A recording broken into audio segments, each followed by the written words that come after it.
fifth pressure or fifth force acting on the gravity dam is your wave pressure. Now this is the dam. Water is striking on the upstream face. In a water, waves are present, higher waves, low tide waves. We have studied that. So waves are striking on this face. So because of this wave, obviously the pressure will be exerted on the dam. Now what is this S? Now this level is nothing but till this level. Consider till this level water is present or waves are striking on this face. So suppose if water is not in motion, it is at still nature or it is at stable position, though. So this SWL is nothing but still water level. Okay, now this you can see a dotted line going up and down.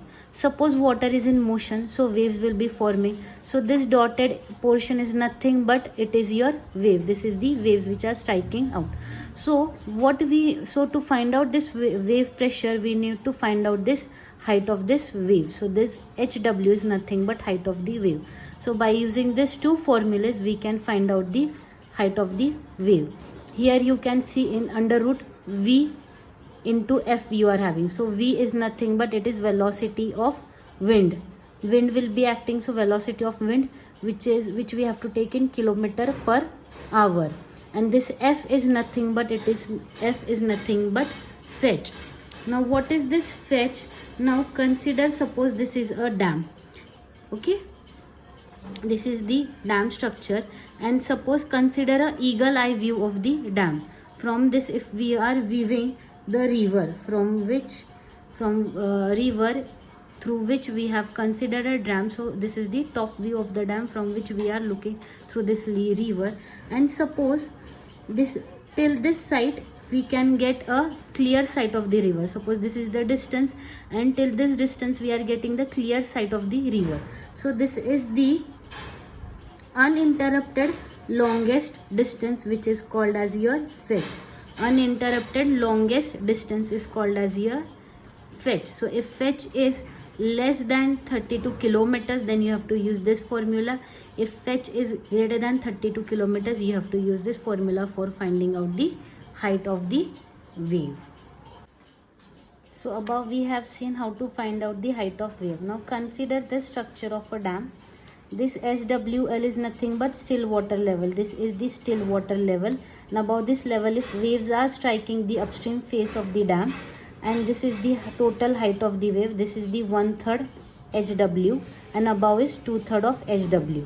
So for finding out the pressure force of this wave or wave pressure force, we are using formula FW 2 into gamma W HW square at 3/8 HW about still water level. So this pressure force is acting above still water level at a height of 3/8 HW.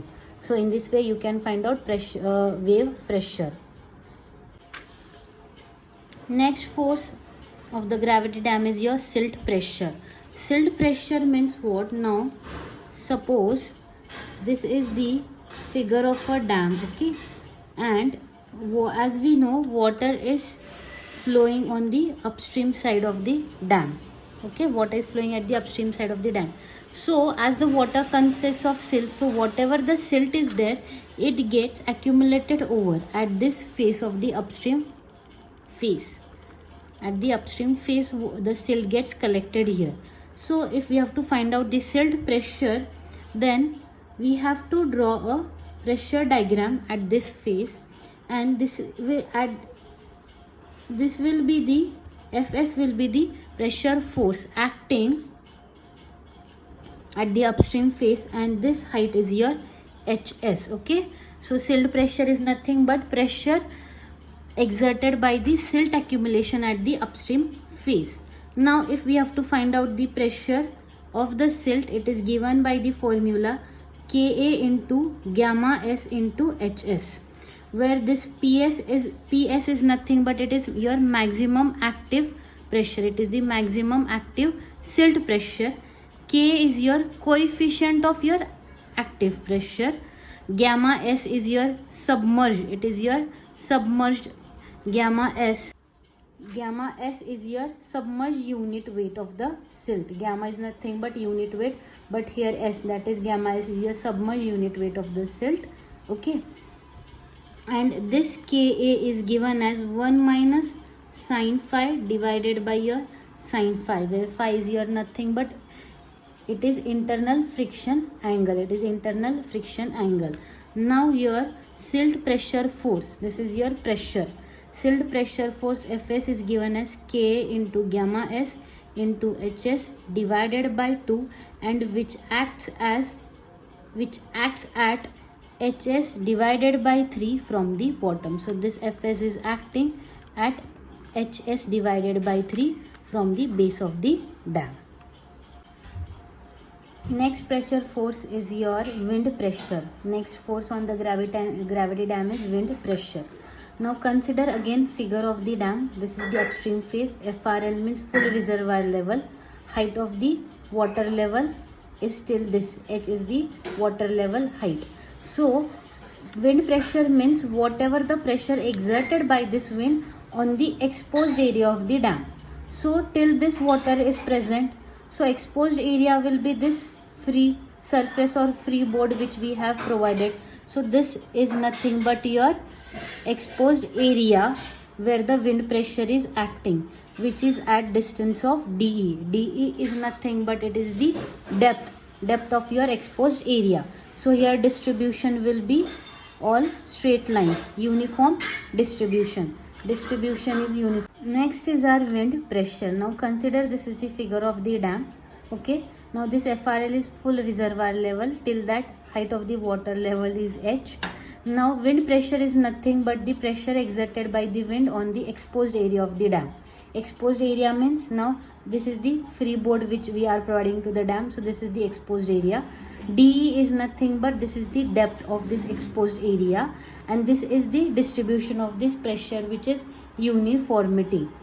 Pressure is uniformity, and therefore the range of this wind pressure acting is from 1 to 1.5 kilonewton per meter square. This is the range, 1 to 1.5 kilonewton per meter square. So now if we have to find out the wind pressure force, so what we have to do, we are taking 1.5, depth is your dE into unity, width we have considered as unity, and this is acting at a distance of H plus dE divided by 2 from base. Always remember this acts at distance from the base. This H plus this dE divided by 2, centroid of this is rectangular in shape, so therefore centroid will be half of the depth. So therefore H plus dE divided by 2 from the base. So this is the wind pressure. Last is your ice pressure. Now ice pressure, this can be seen in the cold countries region. Now suppose dam is constructed in a cold country, so there you can see the top surface of the water gets converted into ice because of the cold atmosphere.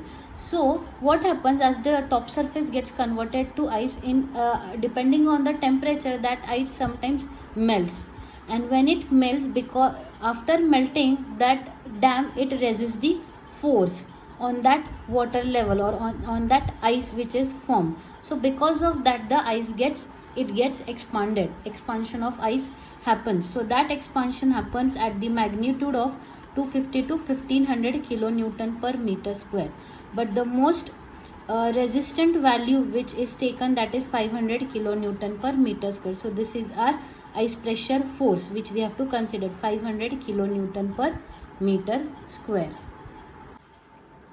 So after studying all these 8 forces, we come to know that what we have to study the movement of these forces affecting our dam. What we are achieving after studying these forces is that, consider this figure. This is a dam. This is the full reservoir level. This the level of water is there on the upstream phase. Now we have to consider all the forces acting on this dam. Okay. Now first is the water pressure. Okay, this P here, it is the water pressure. Suppose it is acting. Now before this we have to study all the movements about this toe. About this toe we have to consider all these movements about the toe. So this is the water pressure acting. So this water pressure will be acting against toe in this way. So this will be the movement of the water pressure, that is MO. Now next pressure, it is by silt, P silt. Again this P silt will be acting against toe. So this is the movement due to your silt pressure. Now next pressure force we studied was your wave pressure. So this, suppose this is your wave pressure, this will be against acting against your toe. So this moment will be again MO. Now next pressure is, we have seen, was your wind pressure. This wind pressure will be again acting against your toe, that is the moment is MO. Next we saw was your ice pressure. Suppose at this water level, water has turned into ice, so this water pressure, this is your pressure due to ice, and this against toe is your movement due to ice pressure, that is MO. Okay, so we studied all these pressure forces which are acting against the toe. Now all these are resulting in the overturning of this dam. This MO is nothing but movement of overturning against your toe. Overturning of the dam is occurring because all these pressure forces. So to resist this pressure forces, we are having another forces which will resist this overturning of the dam. So that will be the first one which we studied was your self weight. This is the self weight. W is the self weight. So the moment of this W against toe will be in this direction. So this moment will be the MR. This is the resisting moment because of this self weight. Another we studied was your uplift pressure, that is PU. This will be again acting against your toe. This PU will be again acting against your toe. So this will be in this direction. So that will be nothing but your moment of resistance because of your uplift pressure. So therefore we are getting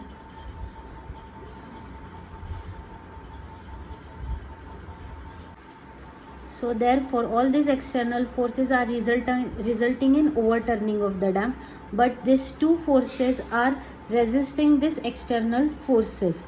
So therefore we have a condition that moment of this resistance divided by this moment of overturning must be greater than or equal to 1 to avoid the overturning or failure of this dam. So therefore we can say factor of safety FOS is given as against toe or against overturning is given as MR upon your M naught. And for design criteria we are considering summation of MR upon summation of MO is equal to 1.5. We are taking this value for the design criteria. So for this we are studying all these forces acting on a dam.